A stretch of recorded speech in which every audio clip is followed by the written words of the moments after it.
Hello, I'm here today with Neal Murphy. He is the founder of Astrological Reasoning, writing under the pseudonym N.G. Murphy.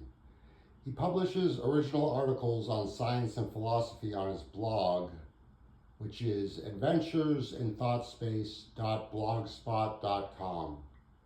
The blog is dedicated to his mentor, Steve Bishko, who had a precursor to astrological reasoning called life engineering. Both systems were premised on epistemology, which is a branch of philosophy that studies the dynamics of thinking, decision making, and learning. Sometimes people call it the study of how you know what you know. Now, Neal, tell us how you were introduced to epistemology and philosophy, and why did you yourself need it? What drove you to create it? I think it was mainly my thinking organ, my brain. In hindsight, I don't think I ever really chose to be a philosopher, and certainly not an epistemologist. Once I was able to explain my ideas, I put pen to paper, so to speak, and a few hundred pages later, I look down and I think, I guess I'm a philosopher now. Despite, or maybe perhaps because, I'm much more imaginative and intellectual than intelligent. I've always prided myself in my ability to understand and appreciate the nuances between how life is, how it could or should be, and how it is for me. In other words, my imagination has never been, as I say, restricted to readily available frames of reference. But this expanded imagination, almost by definition, means you become aware of more variables. And for me, this added more variables to the complex puzzle known as life. And puzzles gain complexity highly nonlinearly as they grow, which can be shown from simple combinatorics. In addition to that, I had mental health problems that required management, and I needed a methodology for that. So because of these factors, I had a much more complex puzzle to solve to begin with.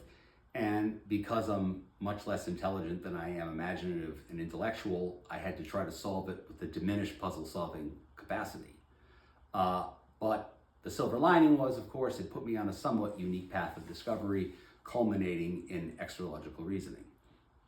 Now, in your writing, in this philosophy you've invented, you distinguish between having beliefs and having philosophy or epistemology.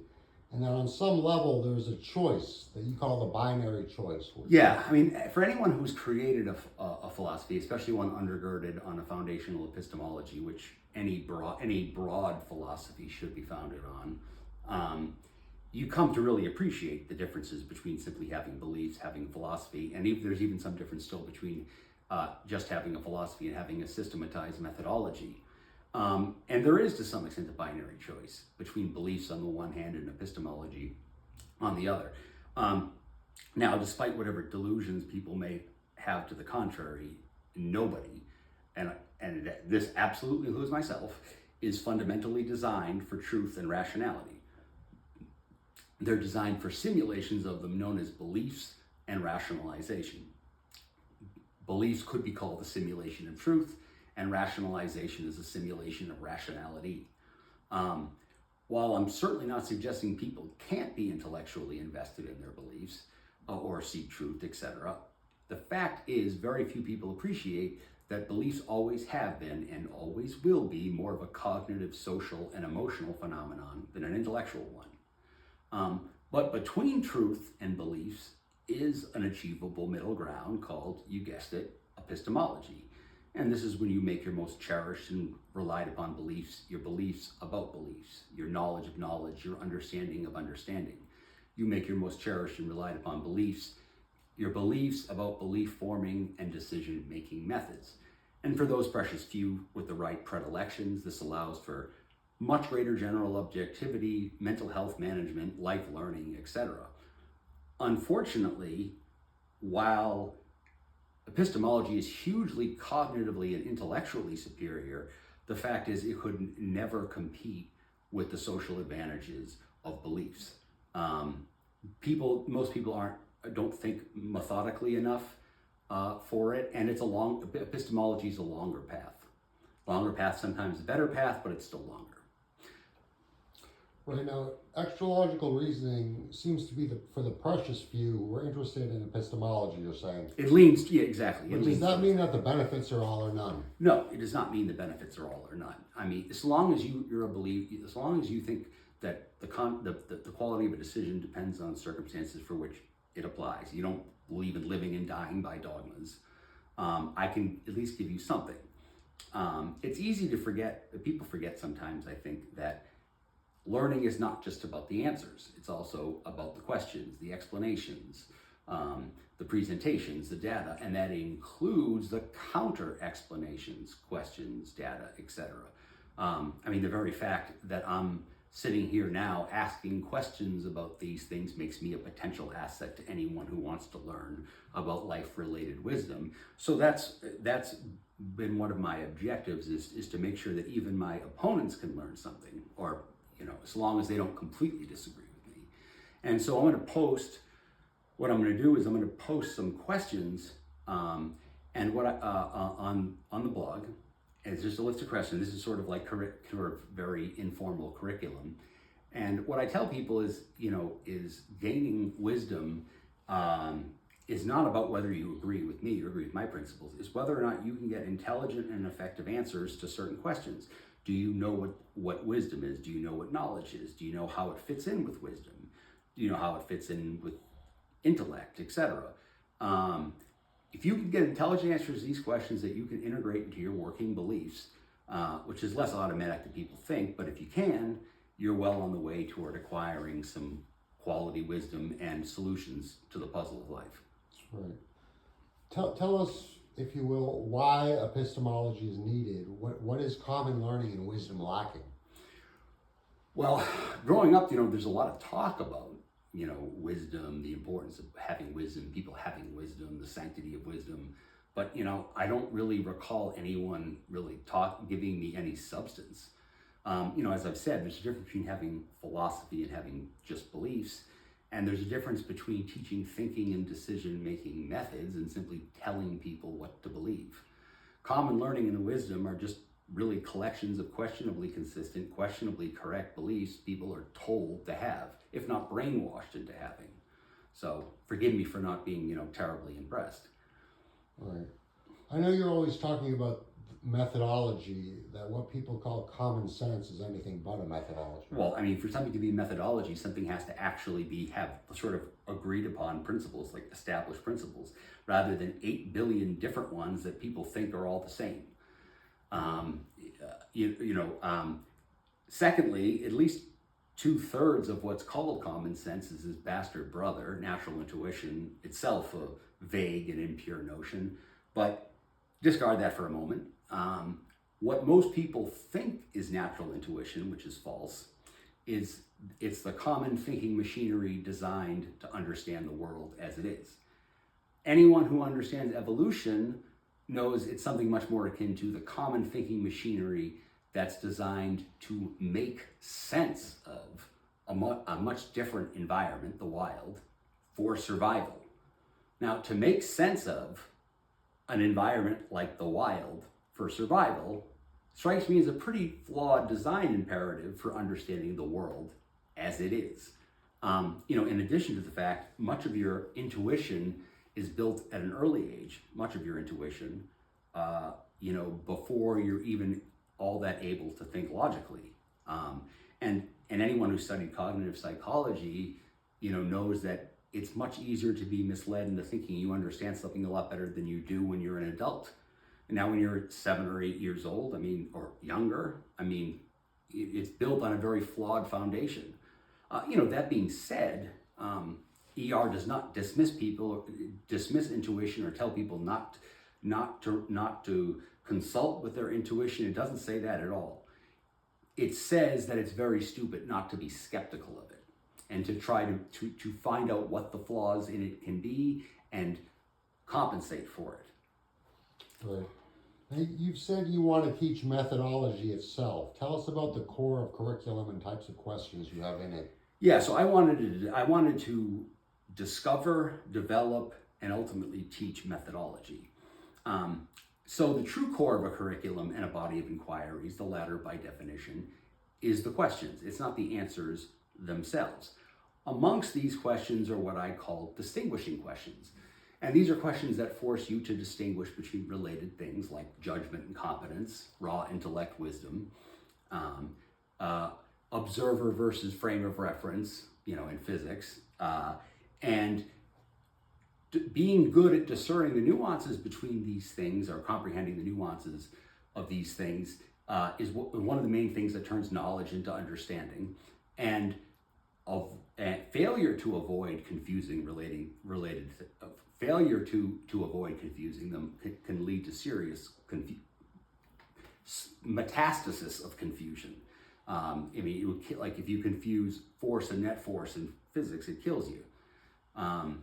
So sometimes people in real life confuse things like misunderstood relevance with irrelevance, and that can get you into trouble.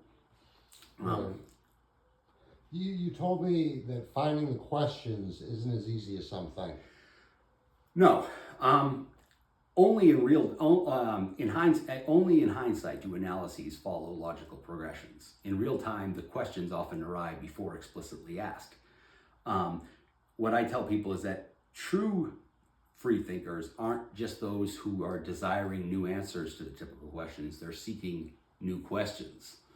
But just because you're asking questions doesn't mean you're going to get answers. And just because you want to ask questions doesn't mean you'll find the questions. Or even that, especially when you're young, you're fully aware that you want to ask questions. And so when you have way more questions than answers, especially when many can't be identified, or you don't even fully know you're asking questions or wanting to ask questions, that's a wonderful recipe, for confusion. So that was basically the first 35 or 40 years of my life, was trying to, was that confusion. But eventually it was reconciled. So Neal, tell us more about how you structured this methodology. All right, so when you're talking about creating something, much of what learning, thinking, problem solving, doing really anything is knowing what's important. Okay, you have to ask questions like, what are my objectives? What do I want to understand? What do I want to know? What do I want to distinguish between? And I think people intuitively have a sense of why wisdom is necessary, but they don't really name the areas for where it's necessary. Why do I need wisdom? What's the difference between wisdom and raw intellect? What's the difference between judgment and competence, etc.? So that's the first part. You need to find out the areas where you need, where you need to define. You need to know what you need to define, and ultimately what you want to do, and why these things are necessary and important. Can you name for us the specific reasons for wisdom and the sub-philosophies that are needed? Yeah. So this part is coming to the real answer. So more than anything else, thinking and decision making are necessarily context based. There's no such thing as a good decision or conclusion without knowing the context for which it's been made. And I'm an epistemologist. I think I rely on thinking and decision making methods intended to be applied to context, and try to rely as little as feasible on attachment to particular beliefs. So the first thing is the philosophy of judgment. Guidelines for what does it mean to have good judgment? What are things that can get in the way?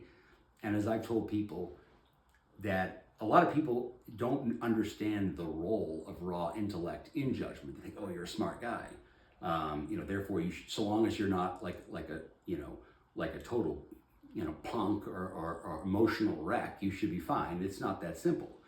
What good judgment really comes from isn't raw intellect in itself so much as understanding how easily the potential benefits of raw intellect can be nullified by mismanagement of your thinking. That includes, but is not limited to, you mismanaging your emotions. It's just that raw intellect, or the acquisition of it, is a possible partial path toward that knowledge. Okay, so that's what the next lecture is supposed to be on. The second lecture is on the philosophy of judgment, and that's the epistemic core of your philosophy.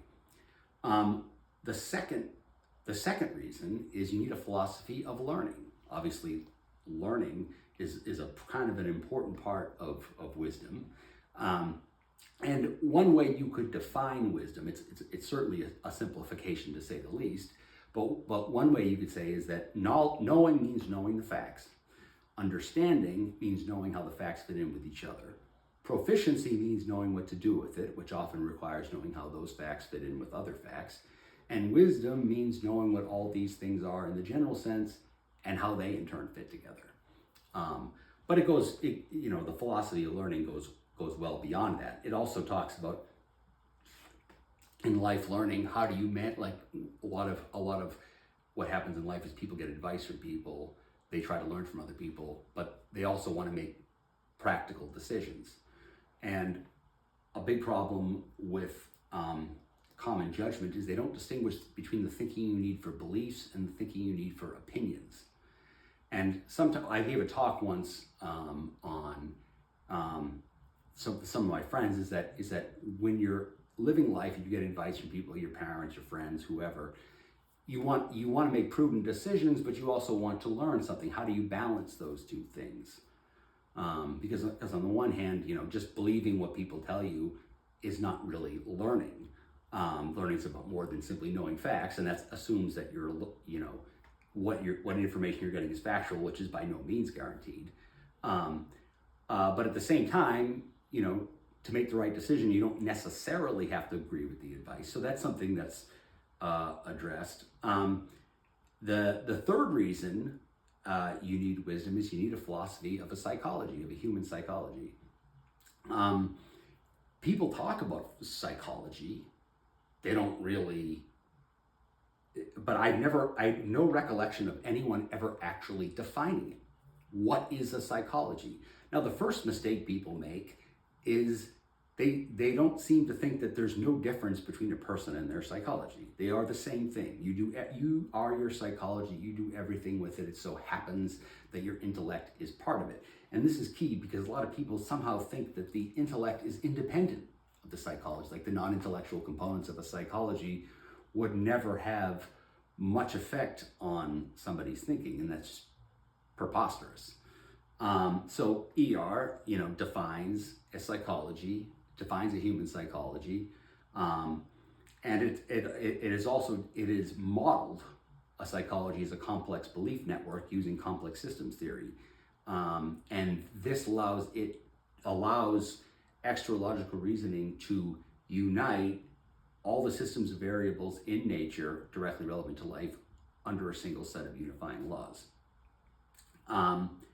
The fourth reason and I'm gonna make it as two different things, is a philosophy of social systems or society and a philosophy of nature.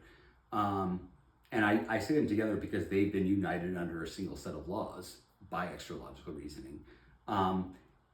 And naturally, if you make decisions like, for example, economics, ecosystems, it's nice to have a foundational philosophy of that. And I don't know of anyone who's actually used complex systems theory as rigorously and as extensively as I have in order to do that.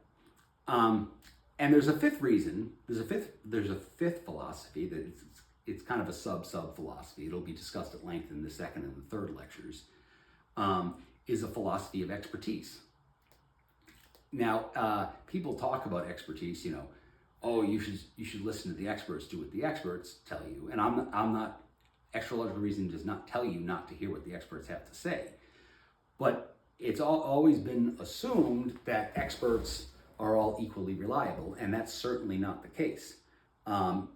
There's a concept in philosophy and science, and especially the philosophy of science, called self-correction.